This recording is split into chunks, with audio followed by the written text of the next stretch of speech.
കിഷോർ, അവൾ എന്നെ തല്ലിയത് എൻ്റെ മനസ്സിൽ നിന്ന് പോകുന്നില്ല. അവൾ അവിടെ കാണിച്ചുകൂട്ടി ഓരോന്നും എൻ്റെ കൺമുൻപിൽ കൂടെ കടന്നു പോകുന്നുണ്ട്. എനിക്ക് ഭ്രാന്ത് പിടിക്കുന്നുണ്ട്.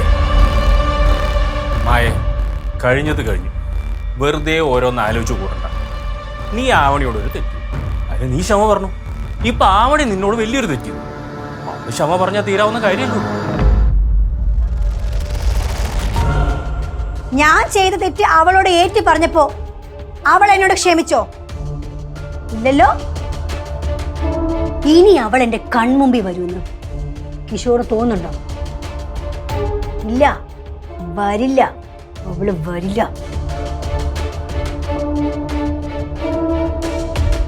അവളെ തിരിച്ചു തല്ലി രണ്ടിനെയും രണ്ട് വഴിക്കാക്കിട്ട് ഇനി എനിക്ക് വിശ്രമം.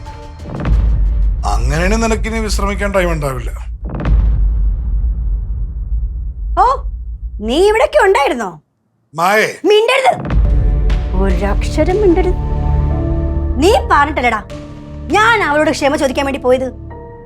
എന്നിട്ട് അവൾ അവിടെ കിടന്ന് അംഗം കാണിച്ചപ്പോ നീ ഒരക്ഷരം മിണ്ടിയാ? നീ എന്നെ സപ്പോർട്ട് ചെയ്താ? വന്നിരിക്കുന്നത് മായെന്ന്. സത്യം പറയല്ല മായേ, എനിക്കൊരു സങ്കടവും വന്നില്ല. നിനക്ക് എവിടെ നിന്നെങ്കിലും രണ്ടടി കിട്ടും എന്നുള്ള കാര്യം എനിക്കറിയായിരുന്നു. ഇപ്പൊ ഒരടി കിട്ടി, പിന്നെ ഒരെണ്ണം ഉണ്ട്. ഇനി കിട്ടാനുള്ള ഉടനെ കിട്ടും.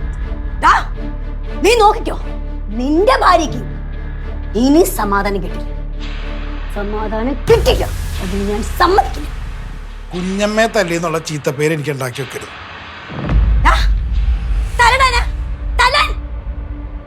എനിക്ക് ഒരു കാര്യത്തിൽ നിന്നോട് നന്ദിയുണ്ട്. സത്യങ്ങളെല്ലാം നീ പറഞ്ഞില്ലേ, ആ മനസ്സ് അത് നല്ലതാ. പിന്നെ അതിന് ശേഷം നടന്നത് നീ നിന്റെ മനസ്സിൽ വെച്ചോണ്ട് നടക്കാനാണ് പ്ലാനെങ്കിൽ എന്റെ തനി സ്വഭാവം നീ അറിയും. ഈശ്വരട്ടാ, അതൊന്ന് പറഞ്ഞ് മനസ്സിലാക്കി. നീ നിന്റെ ഭാര്യ ഉപദേശിക്കാതെ നീ എന്നെ ഭീഷണിപ്പെടുത്താൻ വന്നിരിക്കുകയാണോ? ഭീഷണിയൊന്നുമല്ല, ഞാനും അവനെയും ഒന്നിച്ച് ജീവിക്കാൻ തുടങ്ങുന്നു. അതിന്റെ ഇടയ്ക്ക് കയറി ഇടങ്കോലിടാൻ നിൽക്കരുത്. ഇട്ടാ നീ എന്ത് ചെയ്യണം?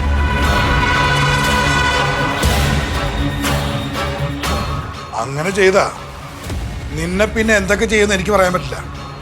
പോടാ പോ, വന്നിരിക്കുന്നത് എന്ത്? നിങ്ങൊന്നും പറയാനില്ലേ? ഞാൻ ഒരു കാര്യം പറഞ്ഞ, കുഞ്ഞിലെ നിന്റെ കൂടെ കളിച്ചിടുന്ന ഉള്ളാപ്പുള്ള ചെക്കണമെന്നല്ലേ. എനിക്കിനി സമാധാനത്തോടെ ജീവിക്കണം. ഇല്ല, ഞാൻ അതിനെ സമ്മതിക്കില്ല.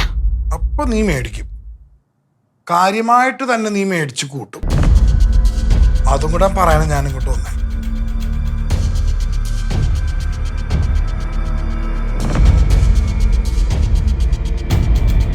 കിഷോർ, നിങ്ങളെന്തോന്നും പറയാത്തത്?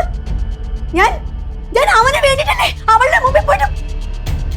മായേ, ഇത് നിങ്ങൾ ഫാമിലി തമ്മിലുള്ള കാര്യമാണ്. അതുകൊണ്ടാണ് ഞാൻ മിണ്ടാതിരുന്നത്. അപ്പൊ നിങ്ങൾക്ക് വിഷമമില്ലേ? അത്രയും പേരുടെ മുമ്പിൽ വെച്ച് അവളെന്റെ ചെകിടത്ത് അടിച്ചപ്പോ നിങ്ങൾക്ക് വിഷമം ഉണ്ടായില്ലേ? എനിക്ക് നല്ല വിഷമമുണ്ട്. ഞാൻ പറഞ്ഞല്ലോ, മോഹൻ ആയതുകൊണ്ടാ. പുറത്തുനിന്ന് വല്ല ആളായിരുന്നെങ്കിലും കാണായിരുന്നു കിഷോർ ആരായിരുന്നു. ഇല്ല കിഷോർ, എനിക്ക് സമ്മതിച്ചു കൊടുക്കാൻ പറ്റില്ല. ഇനി ആവണി മോഹനെ അവരെ രണ്ടുപേരെ ഞാൻ വെറുതെ വിടില്ല. അതിനു വേണ്ടി ഞാൻ ഏതറ്റം വരെ പോകും. അതിനിടയ്ക്ക് തടസ്സമായിട്ട് നിങ്ങൾ പറഞ്ഞിരുന്നു വേണ്ട. കാണിച്ചു കൊടുക്കാം മോയാവതി ആരാണ്.